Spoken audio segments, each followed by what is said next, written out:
be sy mikolo hanorona ny hoavy hanovana ny tontolo. Les 30 ans de SOS Village d'enfants voient consolider notre approche éducative. Les 530 collaborateurs de l'association accompagnent chaque jour chaque enfant dans leur développement à travers leur éducation, l'expression de leur talent, et quand ils grandissent, ils renforcent leurs capacités et préparent plus tard leur insertion sociale et professionnelle. On accompagne les enfants à travers ce qu'ils aiment, de manière à ce qu'ils puissent chacun, au niveau de leur famille et au niveau de leur communauté, initier également le changement dans leur futur. Implanté dans les localités les plus vulnérables et toujours dans l'intérêt supérieur des enfants, l'association Village d'enfants SOS Madagascar a su étayer ses actions par des solutions selon les besoins des enfants et des familles. Et nous avons pu également aussi obtenir la confiance des partenaires techniques et financiers. Actuellement, donc, nous sommes présents dans 5 provinces et 12 régions de Madagascar. La situation des enfants est préoccupante malgré tout à Madagascar. Et beaucoup d'enfants encore sont en danger, n'ont pas d'appui parental et risquent de voir leur cercle familial protecteur se désintégrer. Il y a 10 ans, le service d'insertion professionnelle de notre association a initié un mouvement permettant l'expression des jeunes et aussi leur intégration dans le monde du travail. Ce mouvement a été relayé par Gotich au niveau international, projet initié par DHL International dans 52 pays et qui est devenu aussi le projet YouthCan, mis en œuvre par l'association Village d'enfants international dans 26 pays avec 7 entreprises partenaires internationaux.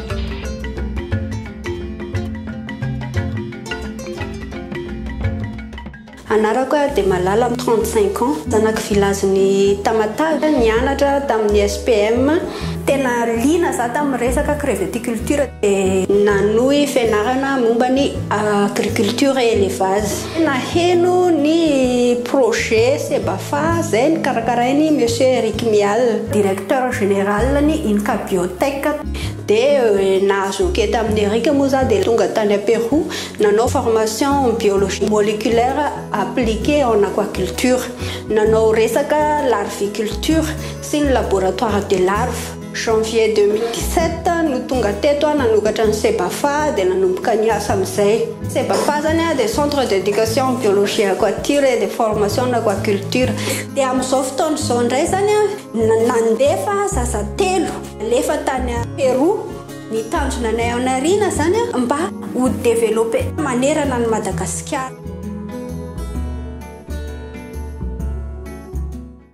Je suis Natacha, ingénieure en industrie agroalimentaire et participe à un projet développé par SOS Village d'enfants de Madagascar et SOS Village de France et l'entreprise péruvienne Inca Biotech pour former en biotechnologie moléculaire des jeunes issus des SOS Village d'enfants. Mon projet de recherche concerne la biotechnologie de la vanille. Je suis Olivier, je suis ingénieur agronome de Madagascar, qui est primordial pour le développement des pays du Sud avec l'agriculture, l'aquaculture biologique, la conservation et la valorisation de la biodiversité ainsi que la santé humaine. Mon projet de recherche concerne surtout l'aquaculture sociale de la crevette. Je suis Touk, ingénieur en agriculture et l'élevage. Avec mes 2 compagnons, nous sommes des boursiers de l'Inca Biotech pour suivre la formation Master Biotechnologie moléculaire de l'Université nationale de Tumbes, où nous étudions avec des jeunes professionnels du Pérou, de l'Équateur, de la Colombie. Mon projet de recherche concerne la biotechnologie des petits ruminants.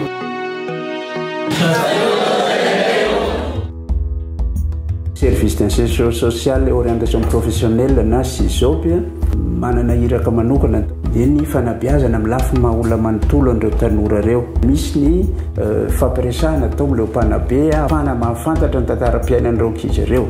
Miantso ireo sehatra maro samihafa ny amin'ny orinasa manazava amin'ireo tanora ireo arakaraka ny safidy izay asa mety tiany zareo atao. Rehefa mahafantatra ny hoavy nofinofiny tantarany mombamomba azy zany ny maizy azy ny ankizy anankiray dia afaka mamaritra izy nataontsika hoe tetikady ahafahany manatratra n'izay tanjona izay. Ny fiofanana omenandreo tanora ireo miainga amin'izay nofinofiny sy ny safidiny sy ny maizy azy zay sy ny zavatra tiany dia maromaro le izy. Tourisme, ny transport, ao ny marketing, dia ao ny comptabilité, ny finance sy ny maro samihafa. Ao anatin'izay miala sy kelikely izy ato anatin'ny fahaizana ny SOS village d'enfants fa hiditra makany amin'ny fiainan'ny tontolony asa dia narindra zany manambady izy dia miasa daholo izy mivady samy mampidi-bola. Dia manana vadinasa koa zareo manana toeram-pivarotana. Natongavany amin'izay dia izao niditra izy tao anaty village nanomboka tany amin'ny préscolaire mandrapahazo ny baccalauréat natao ny activité à l'orientation zany ahafahana misafidy manapa-kevitra amin'izay dia nanao ny resaka éducateur spécialisé izy hita ny vokatra mivantana amin'ny hoe mitondra fivoarana makany amin'ny fiarahamonina. Dia voalohany amin'ny tokantrano zareo eo amin'ny tanàna misy an zareo sy ny toerany olona rehetra izay mifanerasera. Raha ny plan stratégique ny SOS village d'enfants any amin'ny 2030 dia amoaka tanora 5,700.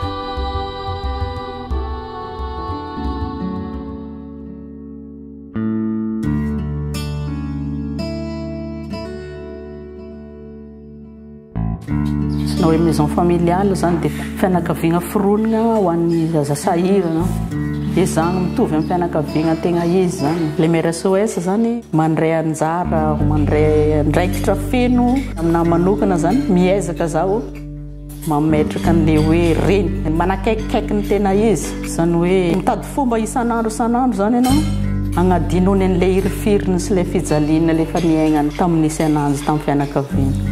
Mère SOS mandrindra an'le fifankatiavana mandrindra an'le fiainana amin'ny ankapobeny dia mametraka koa fifandraisana tsy ho tapaka na amin'ny fratrie na amin'ny fratrie hafa ezagna tsy tapahana zany le fifankatiavana. 19 ans niasako tamin'ny SOS dia efa natokako ho an'reto zany ny fiainako. Programme de renforcement familial dia isan'ny sambana anankiray anatin'ny SOS prise en charge na famille marefo. Ny objectif amin'ny programme dia mba hananan'ireo fianakaviana sahirana ireo fahaleovantena mba tsy hoe vezatra ny fiarahamonina tsony zareo ary mba ahafahany zareo koa mahatanteraka an'le filana fototra araka ny mahaolona indrindra ny zo mahaolona ny zaza sy zareo ray aman-dreny. Manatsara ny lafiny arakasan'le ray aman-dreny. Isan'ny fianakaviana anankiray zao reto fianakaviana reto reny tokantena izy ny lozam-bady manana zanaka 5 fianakaviana isan'ny misitraka n'izay fandraisana tanany programme de renforcement familial n'izay. Kanay tsy mianatra, zay tsy manambola, zay tsy manambady, sady tsisy ray ny zanako.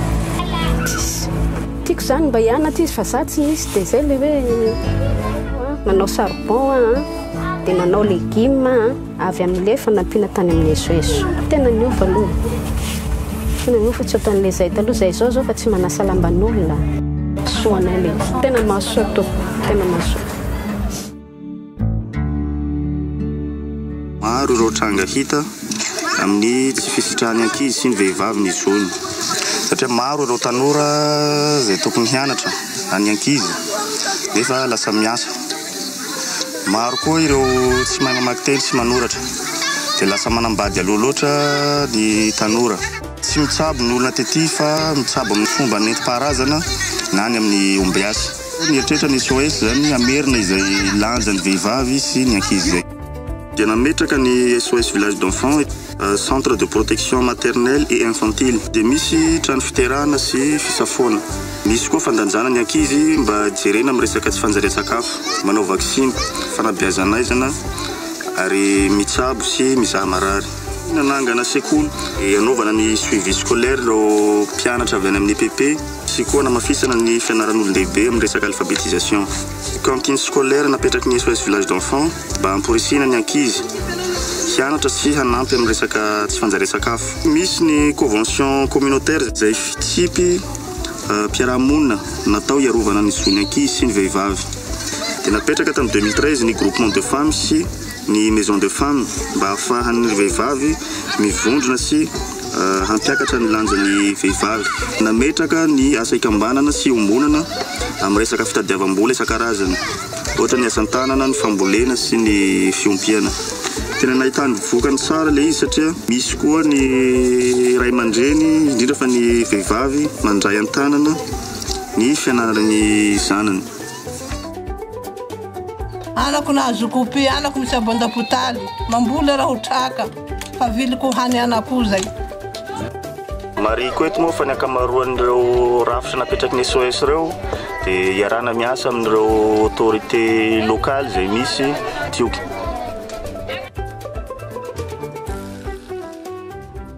Quel chemin parcouru depuis l'ouverture en 1989 du premier village d'enfants SOS de Madagascar à Boutvour.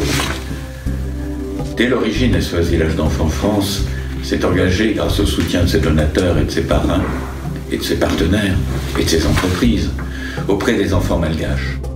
Elle a toujours accompagné la croissance de SOS Village d'Enfants Madagascar dans son développement et la diversification de ses projets au service des enfants, des jeunes, mais aussi des familles les plus fragilisées et de leurs droits fondamentaux. Accès à l'éducation, formation, santé. Le 30e anniversaire de SOS Village d'Enfants Madagascar est pour moi l'occasion de réaffirmer notre fidélité à nos collègues et amis du conseil d'administration, l'engagement de notre association auprès de la vôtre face aux défis auxquels nous sommes aujourd'hui confrontés. Manabe Simkul, Anurna Sivavi, Anuvana Nituntul. Éduquer pour construire l'avenir, pour changer le monde. Pour réaliser cet objectif magnifique et ambitieux, SOS Village d'Enfants Madagascar peut toujours compter sur le soutien de SOS Village d'Enfants France, tant nous partageons la conviction profonde que du bien-être des enfants que nous aidons, que nous accueillons, que nous accompagnons, du respect de la défense de leurs droits, dépendra le monde qu'ils construiront demain. Dans la perspective de la prochaine décennie et pourquoi pas des 30 prochaines années, avec un contexte global qui se complique et la nécessité d'innover les mesures de protection, l'association Village d'Enfants SOS pour l'autonomisation des jeunes qui représentent le futur de ce pays en appelle à la synergie de tous les acteurs étatiques, les acteurs économiques et aussi les partenaires financiers, pour donner à tous les enfants les protections et les moyens nécessaires pour bâtir leur futur, notre futur.